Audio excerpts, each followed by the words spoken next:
Fire away. How difficult was it to watch the special teams, How difficult? to watch the tape? There was a lot of good things. I mean, I was really proud of the way Richard hit that return. There was a lot of positives. I mean, obviously the penalties hurt us and, upsetting. But, there was a lot of good things, though, too, at the same time. Matt Ariza had a really good game punting. I thought, Bucker made all his field goals. Obviously, he had the one kick out of bounds that, that was a mistake. He made a mistake. I mean, that's where we are. Dave, did you see any sort of common denominators in the penalties or things that stuck out to you? Well, this is what's happening. All right, I'll tell you this. Jack Cochran's one of our best players. He's a world champion, and he is matched up against the best player every week. He's one of our best guys. So he was blocking their best guy, and it's a tough job. Sometimes you're going to get that call. After the first one, maybe they were watching him a little bit more in the second one. I don't know, but it happened. I mean, I've seen those calls not called too at the same time. So it's the way it is. I mean, last year we beat people, and they complained about the officials. We're not complaining about the officials. That's just the way it is. I mean, we just have to bounce back, and we'll be fine. And with that, what can you tell the guys like Jack, for instance? What do you tell them? You're not sure how to. I want them to keep playing hard, and I want them to finish blocks. I mean, that's important. But at the point of attack, to take somebody to the ground, I think that's where you got to just let your hands up and let them go. Don't take them all the way to the ground. That's what they're gonna call at the point of attack, right around where the ball is hitting. So we could do a better job on that. And that's how we coach them up. Is that kind of like a little internal clock when you're on those blocks at the It's just point of attack? you know when you're at the point of attack. Right. You know where you are, on the field, and you kind of feel it. And your guy, you're preventing him from getting there. That's when you got to be aware and alert. On Bucker, Andy compared it to a golfer yesterday. Yeah. What are you assessing that in him? You kind of see. I mean, I said the same thing the other day. His field goals are better. He was 100% last week. He's 100% so far this week. We kick again today.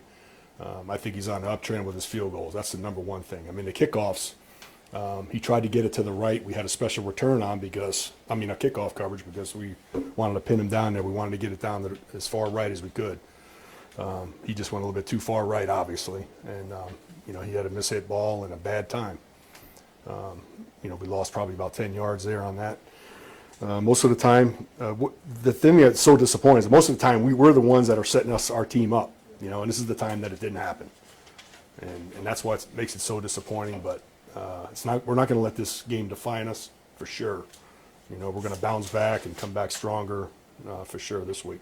Coach, is there another type of kick? I mean, we talked last week about the different kind of kicks the Rams do. Is there another kind of kick that maybe, asking them to kind of walk a tightrope over there? I know you want to coffin corner them and pin them in there, but are there other kind of kicks that? Yeah, the idea on that kick, Saran, is that we're trying to kick it to the right because we're getting our coverage down there. If we kick it in the middle, then they have a two-way go, and it's kind of a little bit harder to get them inside the 30. We were trying to get them inside the 30. I mean, it's almost impossible to get them inside the 20 now unless you skip the ball into the end zone, and then you're taking a chance if you're trying to skip it that it's short and they get the ball to the 40 anyway. So we're just trying to get it down there to the right to pin him down there, and that's what we were trying to do. And it just got off his foot a little bit too far to the right.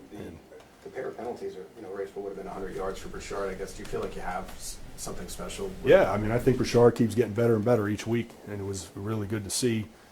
He hit that return. I mean, he was north and south in a hurry, and I'm not sure if I'm glad if he didn't score because it would have been even worse. But it was a great return nonetheless, and we're going to build on that. We're going to look at the positives. You talked about the penalties. You're not going to complain about them. I understand that, but there's also kind of like I know the refs watch the tapes too, right? Like they come in, like Juwan Taylor. There's plenty of examples of guys being as far back, and even Juwan Taylor being that far back, not getting called every time, but he kind of has that reputation. Do you feel like you guys are maybe getting that reputation on your return? I don't think so. I don't think so. I mean, we've been pretty good. I mean, we've only had 2 penalties. And coming into that game, we had 4 in that one game. We only had 2 penalties, really. I mean, go back and look. I mean, it's not like, you know, we were getting killed this year on penalties. It's not what it was at all. So that game, it got us, and every one of them was costly, and we know it. And there's a lot of pride in that room. Like I said, we're gonna bounce back. Last one, Todd. Little scouting report, maybe on what Detroit Oh, brings. yeah, yeah, very good.